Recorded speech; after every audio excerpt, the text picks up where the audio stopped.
సమస్య సమస్య నిత్య సమస్యలతో సతమతమవుతున్నారా? మీ ప్రతి సమస్యకు 100% పరిష్కారం కోసం సంప్రదించండి శ్రీ లక్ష్మీ నరసింహస్వామి జ్యోతిష్యాలయం, సికింద్రాబాద్. సెల్ 8855522279. నమస్తే అండి. నమస్తే. తమిళ రాజకీయాలు ఎప్పుడు ఉత్కంఠభరితంగానే ఉంటాయి, కానీ ఈ type of political thriller cinema చూసినట్టు మాత్రం నాకైతే తెలియదండి ఇప్పటి వరకు. చెప్పుకుంటే వినడం తప్ప ఇప్పుడు కళ్ళారా ప్రత్యక్షంగా చూస్తూ ఉన్నాం. సింగిల్ లార్జెస్ట్ పార్టీగా అవతరించింది. 108 స్థానాలు వచ్చాయి. ఇంకా కావాల్సింది ఒక 10 మాత్రమే. దానికోసం పడుతున్న అగ్గచాట్లు అంతా ఇంత కాదు. ఓకే, రకరకాల రూమర్స్, డిఎంకే అన్నాడీఎంకే కలిసిపోతున్నారని, పళనిస్వామి గారు ముఖ్యమంత్రి అని, Udhayanidhi Stalin deputy chief minister అని.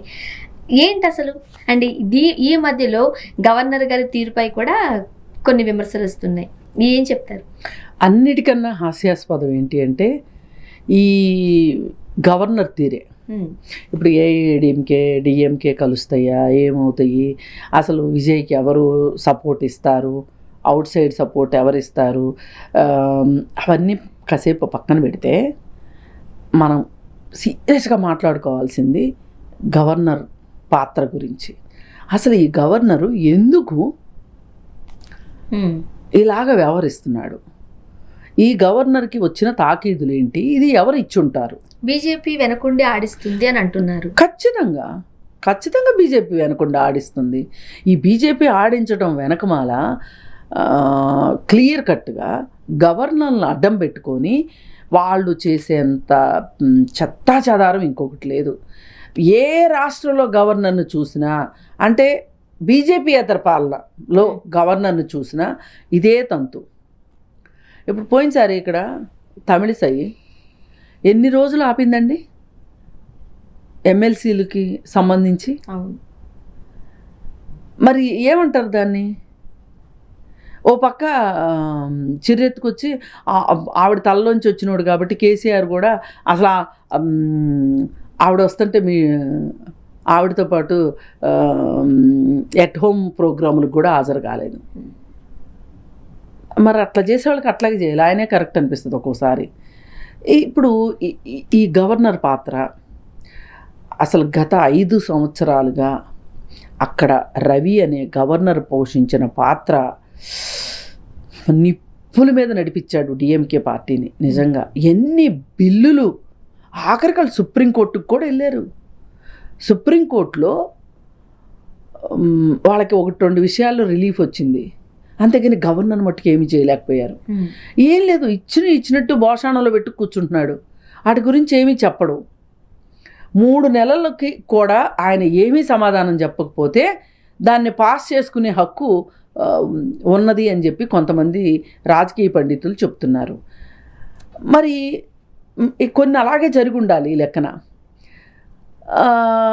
ఆఖరికండి గమ్మత్తు, ఏఐటీసీ అని ఒక కార్మిక సంఘం ఉంది. ఏఐటీసీ వాళ్ళు కార్మికులకు సంబంధించి సమ్మె చేస్తే తమిళనాడు గవర్నమెంట్ వాళ్ళకి ఏదో రిలీఫ్ ఇచ్చింది ఈ వాగ్దానాలు. అది ముందుకు వెళ్ళనివ్వలేదండి. సాక్షాత్తు అమర్జిత్ కౌర్ అనే ఆవిడ ఏఐటీసీ జనరల్ సెక్రటరీ తమిళనాడుకు వచ్చి తమిళనాడులో ప్రెస్ మీట్ పెట్టాల్సి వచ్చింది రవికి వ్యతిరేకంగా.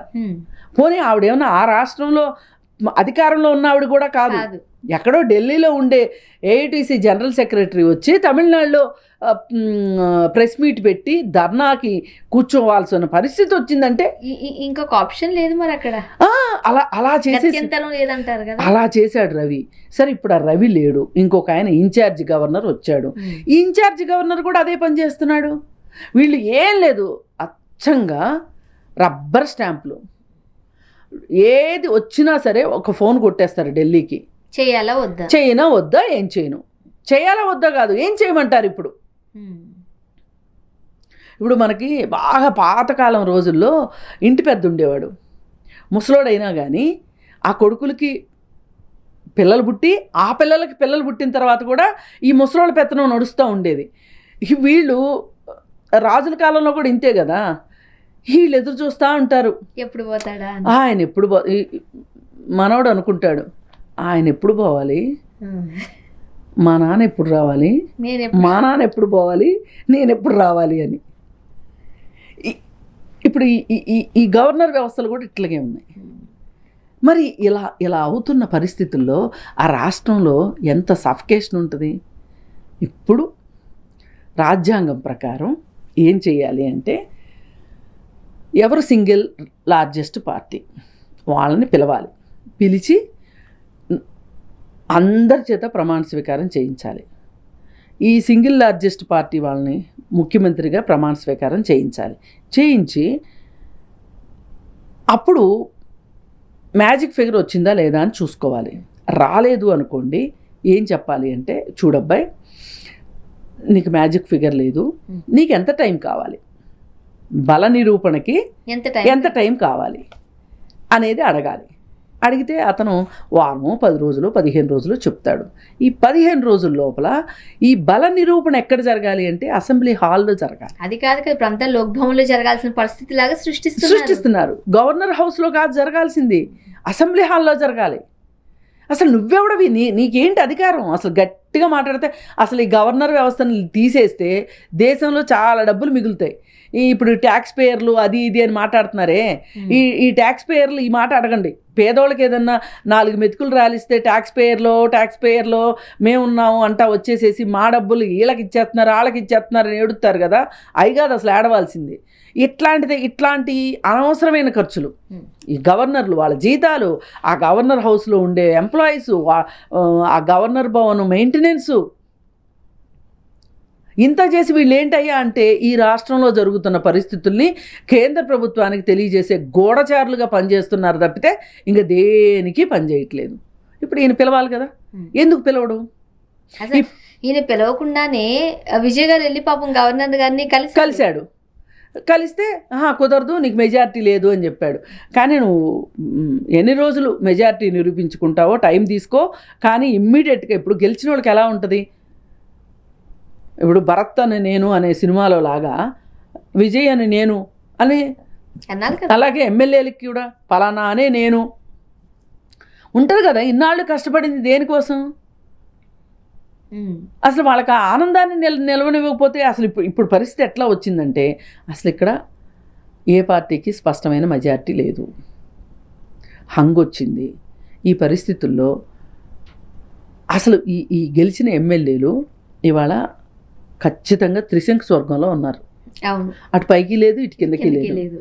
ఈ పరిస్థితుల్లో ఇలాంటి పరిస్థితుల్లోకి నెట్టిన గవర్నర్ని ఖచ్చితంగా అతన్ని వెనక్కి తీసుకోవాలి. ఇప్పుడు కమల్ హాసన్ గారు, ఖుష్బు గారు, ప్రకాష్ రాజ్ గారు అందరూ ఫైర్ అవుతున్నారు కదా.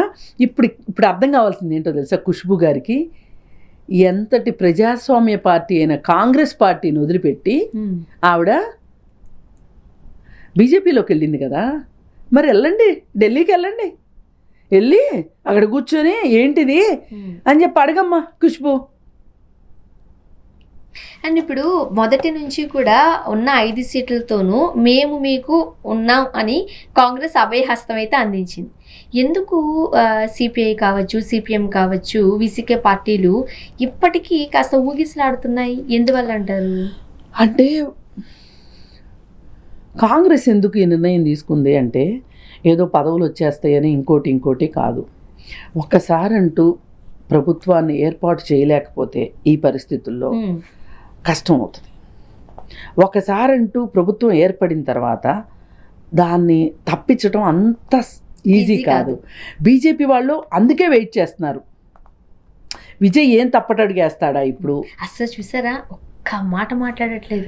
ఆయన షూటింగ్ టైంలో కూడానంట, ఇప్పుడు మనకి కొన్ని వైరల్ అవుతున్నాయి, తన పని అయిపోయిన వచ్చి ఒక మూల కూర్చుని అక్కడున్న చెట్టులను, అక్కడున్న మొక్కలను, అక్కడున్న గోడలను చూస్తూ ఉంటారంట, మాట్లాడరంట. ఇప్పుడు కూడా అదే మౌనం చూసారా, ఎక్కడ తొడకట్లేదు.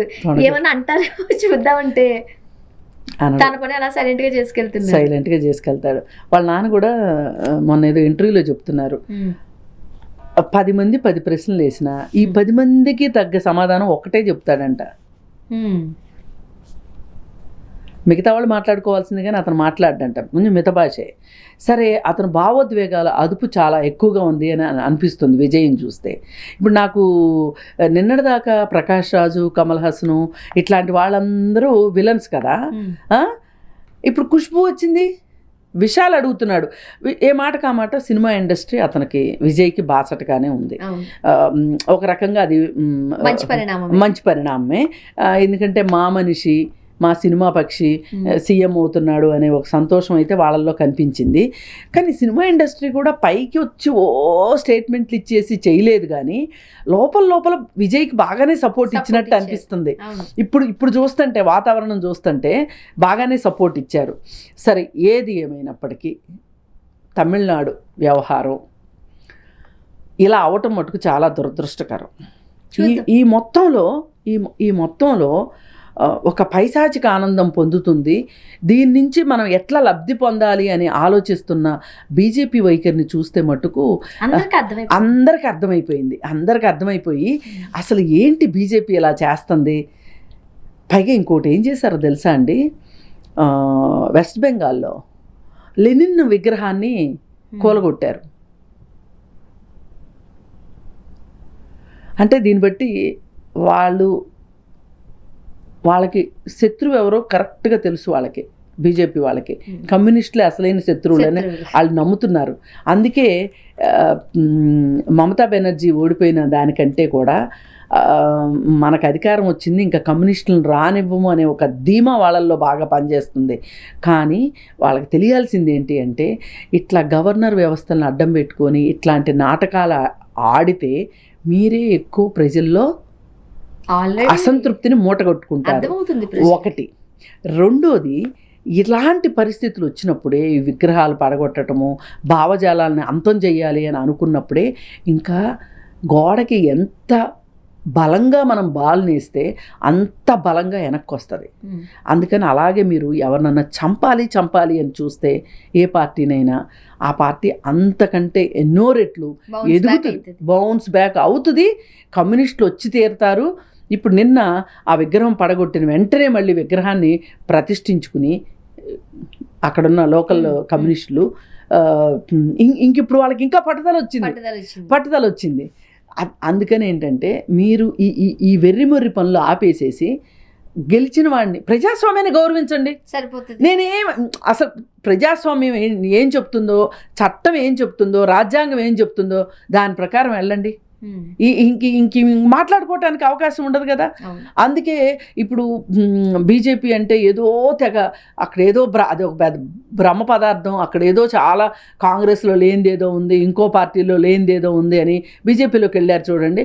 అందరికి ఒక్కొక్కళ్ళకి కళ్ళు తెరుచుకుంటాయి. థ్యాంక్ యూ అండి. Thank you.